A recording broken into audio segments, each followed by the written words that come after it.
नमस्कार जी। आज का अपना विषय है व्यक्तिगत विभिन्नता। एक कक्षा को लेकर के या फिर कक्षा में कितने प्रकार की विद्यार्थी होते हैं या फिर कौन कौन सी व्यक्तिगत विभिन्नता लिए हुए विद्यार्थी होते हैं। वैसे आप कक्षा में पढ़ाने जाएंगे तो अलग अलग व्यक्तिगत विभिन्नता लिए हुए विद्यार्थी आपसे मिलेंगे। अब उन व्यक्तिगत विभिन्नताओं से संबंधित कौन से कारण उत्तरदायी होते हैं, ऐसे कारण क्यों जिम्मेदार रहते हैं, किस लिए होते हैं, वह सभी अपन मनोविज्ञान के हिसाब से इस वीडियो में समझेंगे और हल निकालेंगे। व्यक्तिगत विभिन्नताएं कौन कौन सी होती है, कौन सा विद्यार्थी कम समझदार होता है और कौन सा विद्यार्थी है वो अधिक समझदार होता है, क्यों होता है, उनके पीछे क्या कारण है और व्यक्तिगत विभिन्नता का संप्रत्यय किसने दिया और संप्रत्यय क्या है, उन्हें अपन इस वीडियो में समझेंगे। इससे पहले बहुत सारी जानकारी आपको अन्य वीडियो में मिल जाएगी जो मैंने पहले अपने चैनल पर डाल दिया है। आप प्लेलिस्ट पे जाकर के चेक कर सकते हैं। नोट्स पढ़ा रहा हूं दोस्तों, कुछ समझ में नहीं आ रहा है तो कमेंट करके पूछ सकते हैं मुझे, मैं हर संभव आपकी मदद करने की कोशिश करूंगा। और कुछ विद्यार्थी कह रहे थे कि वीडियो की क्वालिटी है वो सही नहीं है, तो आप अपने मोबाइल में जाकर के वीडियो की क्वालिटी लिखी हुई वहां से वीडियो क्वालिटी है वो बढ़ा दीजिए, तब आपको वीडियो है वो साफ दिखेगा। व्यक्तिगत विभिन्नता क्या है, ये संप्रत्यय किसने दिया, इसके बारे में और व्यक्तिगत विभिन्नता उनके बारे में इस वीडियो में अपन अच्छे तरीके से समझेंगे। तो आइए वीडियो की शुरुआत करते हैं। व्यक्तिगत विभिन्नता क्या, व्यक्तिगत विभिन्नता। अब व्यक्तिगत विभिन्नता का संप्रत्यय 1879 में फ्रांसीसी गाल्टन ने दिया।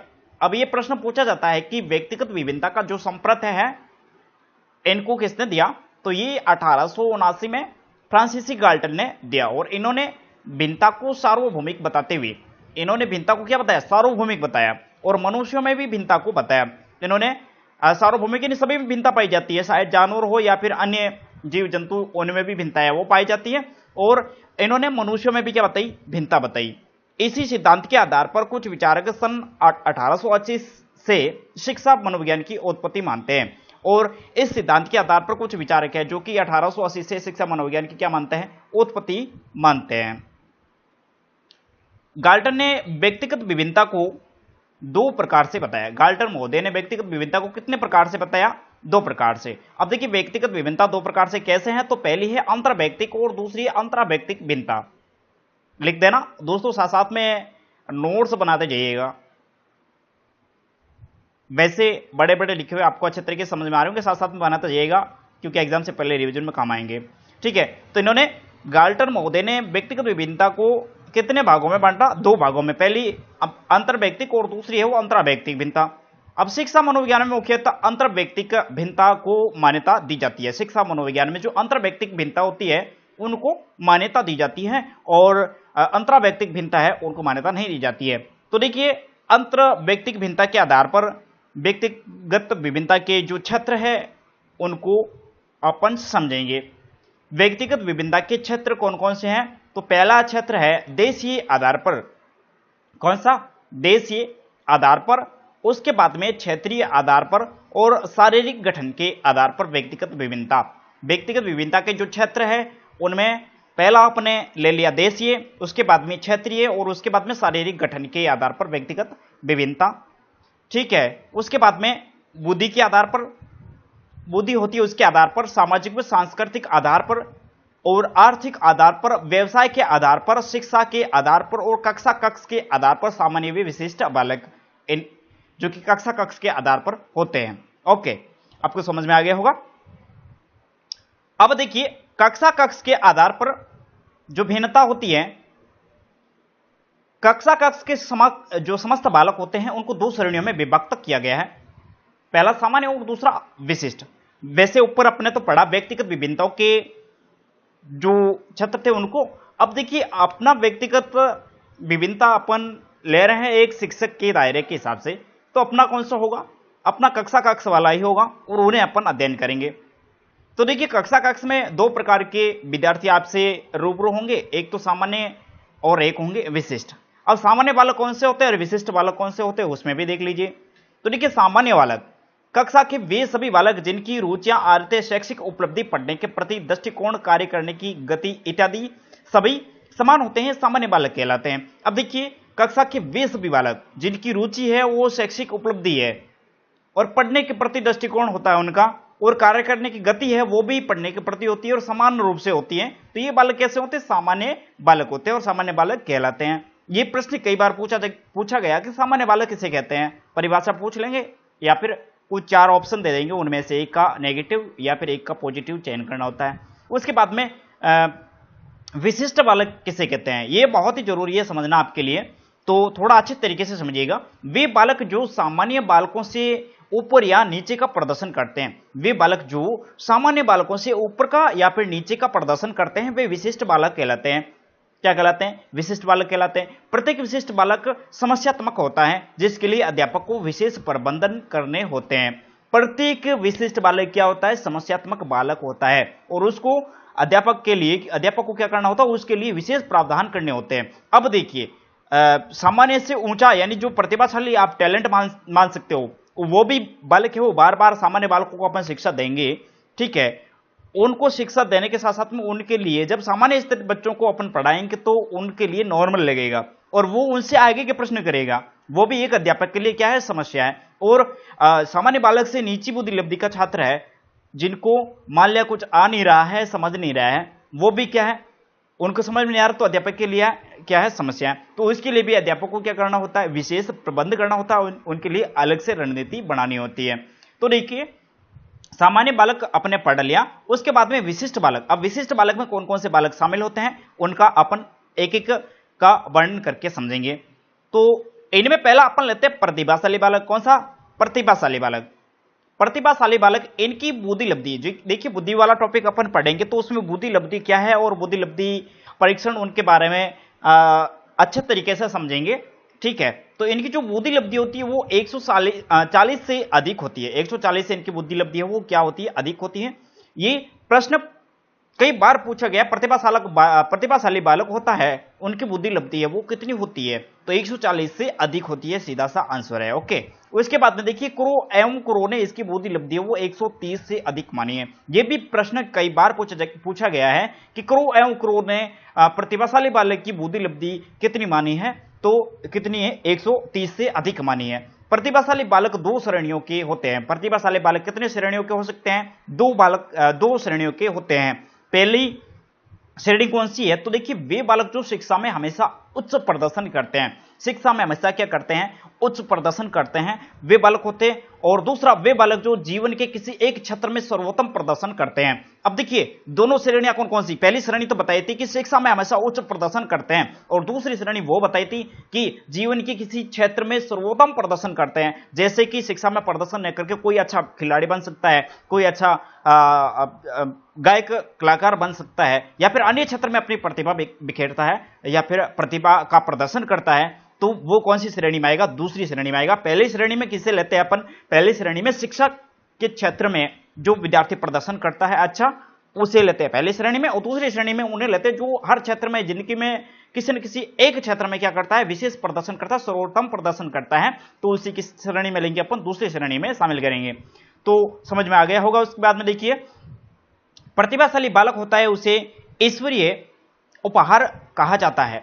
ये बालक भी समस्यात्मक होते हैं। अब देखिए प्रतिभाशाली बालक है और आप सोच रहे होंगे समस्यात्मक बालक है, ये कैसे समस्यात्मक बालक हुए? तो देखिए प्रतिभाशाली बालक होता है वो सामान्य बुद्धि लब्धि वाले बालक या सामान्य बालकों से क्या होता है? कई गुना आगे होते हैं, उनसे कई गुना उनकी क्रिएटिविटी के मामले में, पढ़ने के मामले में या अन्य क्षेत्रों में उनसे थोड़े आगे होते हैं, जिनकी वजह से जो अपन अध्यापक अन्य सामान्य बुद्धि लब्धि या सामान्य बालकों का अध्यापन कार्य करवाते हैं, तो इन बालकों के लिए क्या होता है? वो कम होता है, थोड़ा होता है। इसलिए ये बालक क्या करते हैं? उनसे आगे जानने की कोशिश करते हैं और अध्यापक के लिए क्या करते हैं? समस्या उत्पन्न करते हैं। तो फिर ये टॉपिक क्यों रखा अपने इस सिलेबस में? तो देखिए इन बच्चों के लिए भी अलग से योजना बनानी पड़ती है और क्लास में टीचर को है वो सभी बच्चों को समान रूप से लेकर के एक साथ में लेकर के उनका अध्यापन कार्य करवाना होता है। इसलिए अपने सिलेबस में ये टॉपिक रखा है और आपको समझना बहुत जरूरी है। तो सामान्य बालक, विशिष्ट बालक। प्रतिभाशाली बालक में 2 प्रकार पड़े, एक तो शिक्षा के क्षेत्र में और दूसरा अपने एक विशिष्ट क्षेत्र में रुचि रखने वाले छात्र के रूप में पढ़ा। ठीक है, अब देखिए प्रतिभाशाली बालकों की विशेषताएं कौन कौन सी होती हैं। प्रतिभाशाली बालकों की विशेषता में अपन लेंगे उच्च बुद्धिलब्धि। पहला कौन सा है? उच्च बुद्धिलब्धि। प्रतिभाशाली बालकों की विशेषताओं में पहली विशेषता है उच्च बुद्धिलब्धि और दूसरा है लक्ष्य केंद्रित। इनकी बुद्धिलब्धि क्या होगी? उच्च होगी, 140 के आसपास। क्रोन 130 के आसपास बताई, 130 प्लस बताई और होती 140 के आसपास है। तो दूसरा अपना है लक्ष्य केंद्रित। प्रतिभाशाली बालक क्या होता है? लक्ष्य केंद्रित होता है और लक्ष्य के प्रति अपना पूरा ध्यान रखता है। उसके बाद में उच्च महत्वाकांक्षी और अभिचारी चिंतन, अहंकारी व्यक्तित्व और सामान्यतः बहुमुखी होता है। और उसके बाद में देखिए कक्षा का नेतृत्व करने वाला होता है और विद्यालय का नेतृत्व करने वाला भी होता है। अध्यापकों व माता पिता के प्रिय होता है और प्रत्येक कार्य को निपुणता से करने वाला होता है। तो इसी प्रकार प्रतिभाशाली जो विद्यार्थी होते हैं उनकी जो विशेषता है उनको बताएं और ये विशेषता पूछी जा सकती हैं आपसे। तो पुनः एक दो बार आप अध्ययन कर लीजिएगा। प्रतिभाशाली बालकों के लिए शिक्षा की व्यवस्था है वो किस प्रकार से की जाती है और किस प्रकार से करनी चाहिए। ठीक है, तो ये एक समस्यात्मक बालक भी गिन सकते हैं इनको, प्रतिभाशाली बालक को एक अध्यापक के लिए, क्योंकि सामान्य बालक से इनको थोड़ी उच्च शिक्षा की आवश्यकता होती है। इन्हें समस्यात्मक बालक में शामिल कर सकते हैं और जो सामान्य बालक से नीचे होते हैं, जो कम रुचि रखते हैं, कम पढ़ते हैं, वो भी समस्यात्मक बालक में शामिल होते हैं। ठीक है, अब देखिए इसमें तीव्र प्रोन्नति की व्यवस्था, एक कक्षा को छोड़कर के अगली कक्षा में भेज देना। तीव्र प्रोन्नति यानी जो पदोन्नति या फिर इन्हें जल्दी से जल्दी एक कक्षा से दूसरी कक्षा में भेज देना, ये व्यवस्था है। उसके बाद दूसरी व्यवस्था क्या है? तो देखिए तीव्र त्वरण की व्यवस्था, एक वर्ष में 2 कक्षाएं उत्तीर्ण कराना, एक वर्ष में 2 कक्षाएं वो उत्तीर्ण करवाना या फिर इनकी पृथक कक्षाओं की व्यवस्था करना। ये प्रश्न पूछा जाएगा प्रतिभाशाली बालकों के लिए शिक्षा की व्यवस्था कैसी होनी चाहिए। प्रत्येक पॉइंट है वो महत्वपूर्ण है। तीव्र त्वरण की व्यवस्था, तीव्र प्रोन्नति की व्यवस्था, पृथक कक्षाओं की व्यवस्था। ठीक है, उसके बाद में देखिए समूह पाठ्यक्रम तथा माफी चाहूंगा समृद्ध पाठ्यक्रम तथा समृद्ध पुस्तकों की व्यवस्था, जिनमें अथाह ज्ञान हो, इनके जितना ये विद्यार्थी चाहते हैं उनके अनुकूल इनकी विषय वस्तु हो, पाठ्यक्रम हो।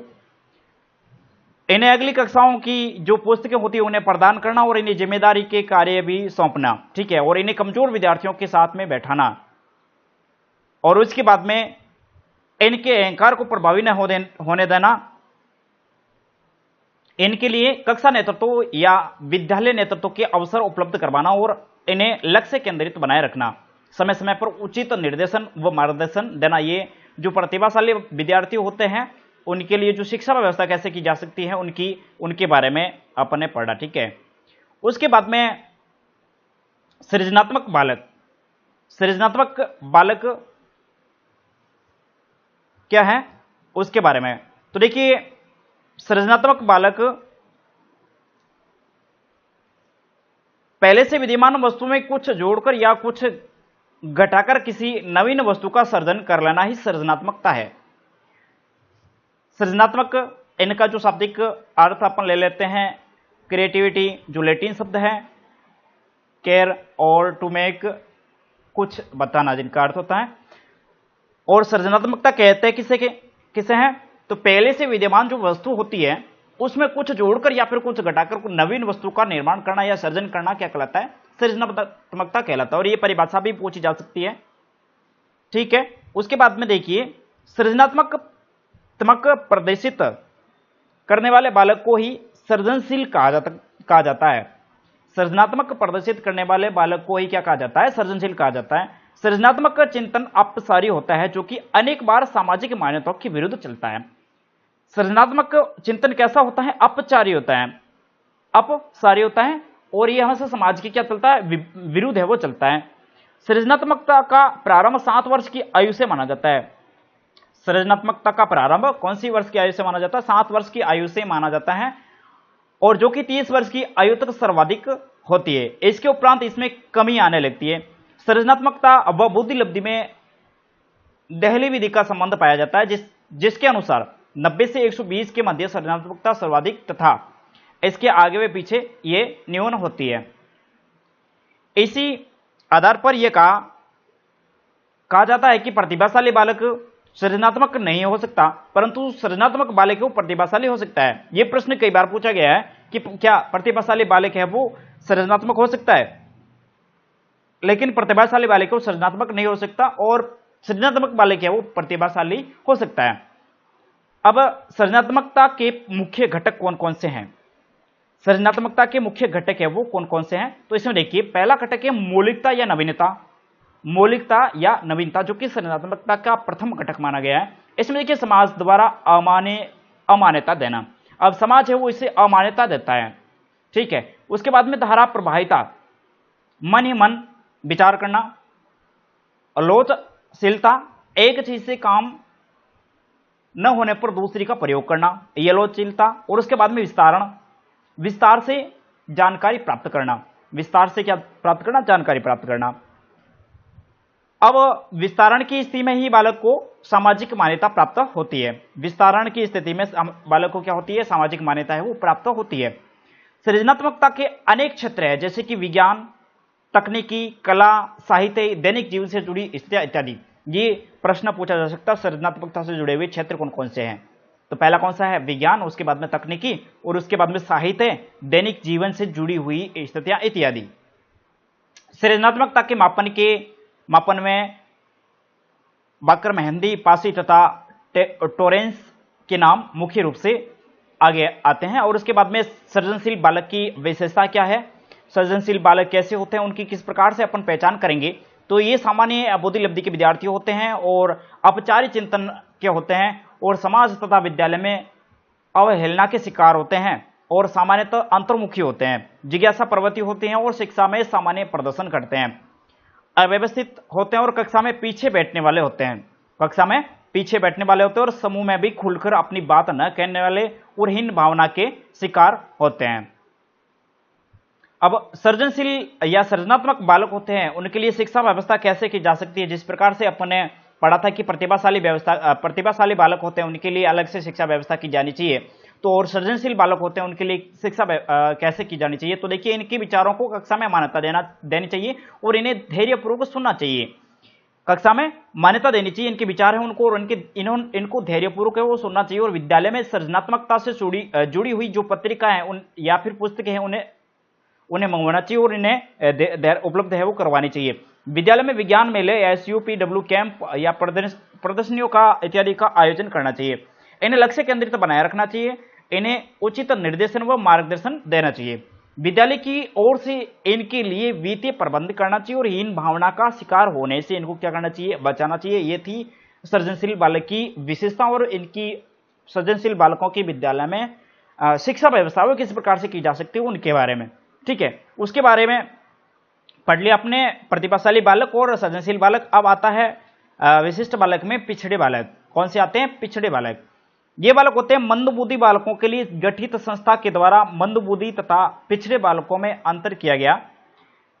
मंदबुद्धि बालक होते हैं उनके लिए गठित संस्थान के द्वारा मंदबुद्धि बालक और पिछड़े बालक, इन दोनों में क्या किया गया? अंतर किया गया। जीवन के प्रत्येक क्षेत्र में पीछे रह जाने वाले बालक मंदबुद्धि तथा केवल शिक्षा के क्षेत्र में पीछे रह जाने वाले पिछड़े बालक कहलाते हैं।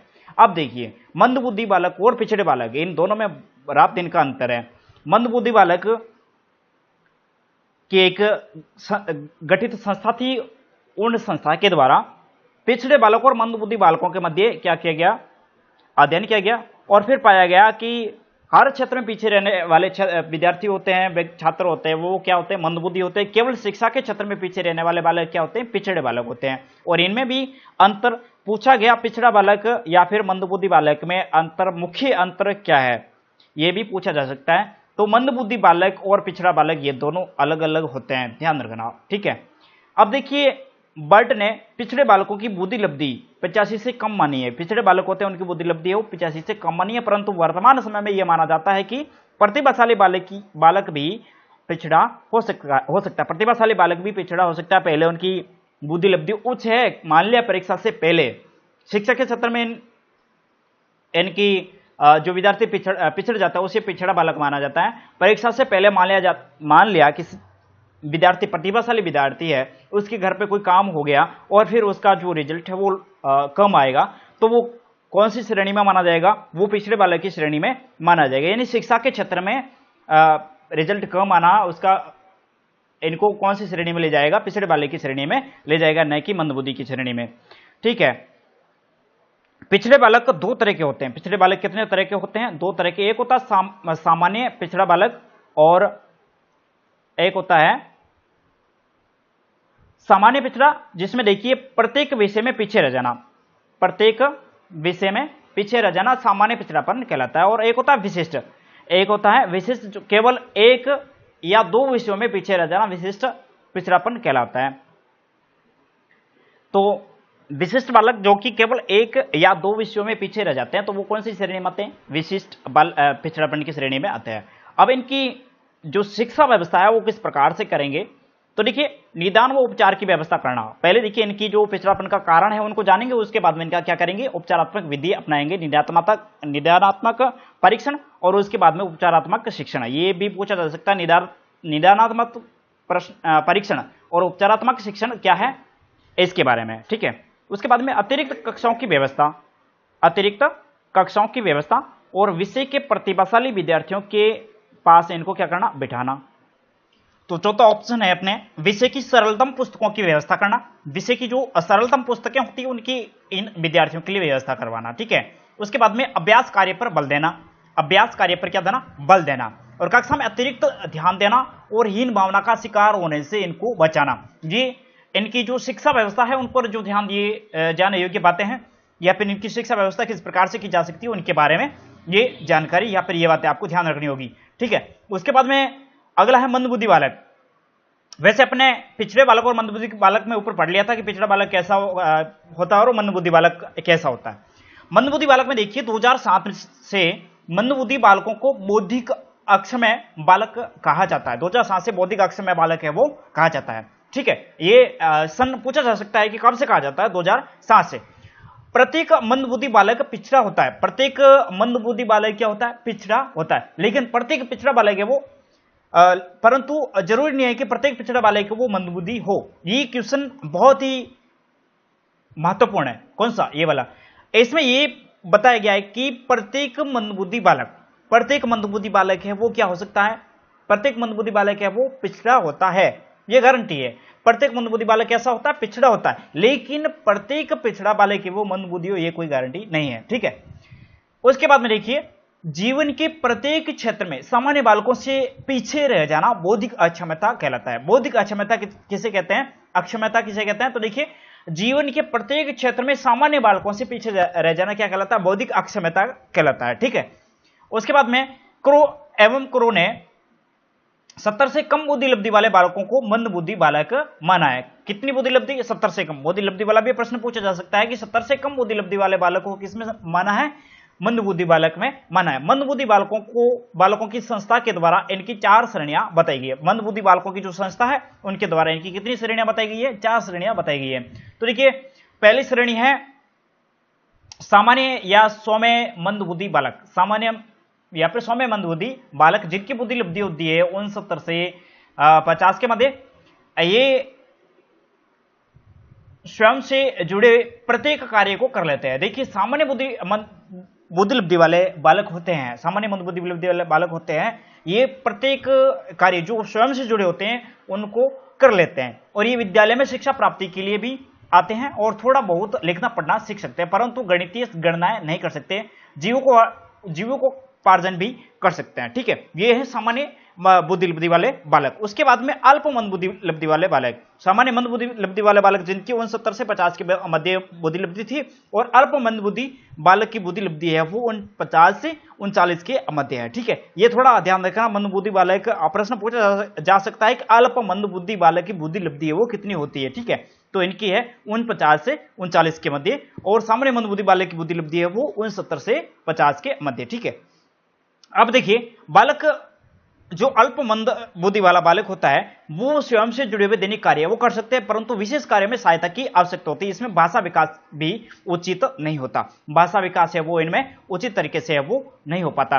ठीक है, उसके बाद में अति अल्प बुद्धि बालक, अति अल्प बुद्धि, ये 39 से लगाकर के 20 तक की इनकी बुद्धि लब्धि होती है और ये दैनिक जीवन के कार्यों में इन्हें सहायता की आवश्यकता होती है, परंतु पूर्णता आश्रित नहीं होते और भाषा विकास भी इनका नहीं होता। ठीक है, उसके बाद में चौथा देखिए गंभीर या फिर गहन मंद बुद्धि बालक, इसमें बुद्धि लब्धियों 20 से कम होती है और ये बालक पूर्णता आश्रित होते हैं और जो आजीवन बिस्तर पर ही रह जाते हैं और ये अल्प आयु के होते हैं और विद्यालय में सामान्य सौम्य मंद बुद्धि बालक पहुंचते हैं, सामान्य या सौम्य मंद बुद्धि बालक के पहुंचते हैं।